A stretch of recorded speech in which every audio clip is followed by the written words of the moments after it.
ARP and RARP. ARP is the Address Resolution Protocol. Now, why do we need this thing?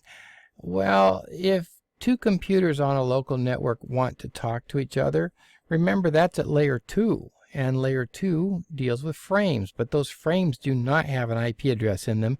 They have a MAC address field in them.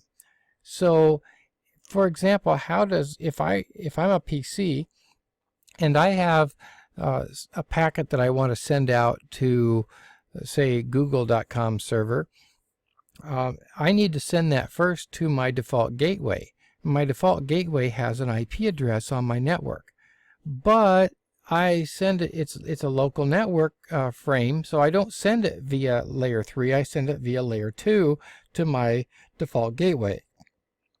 Well, if I have the IP address of my default gateway, which was given to me by the DHCP server, how do I get the MAC address? Well, I would look it up using ARP.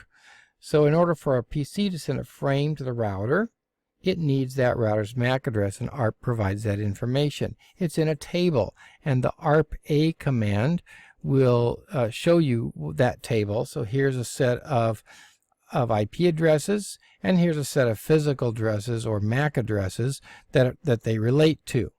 Now RARP is just the reverse of that, reverse ARP, and it uses that same table in order to translate from MAC address to IP address if some service needs that.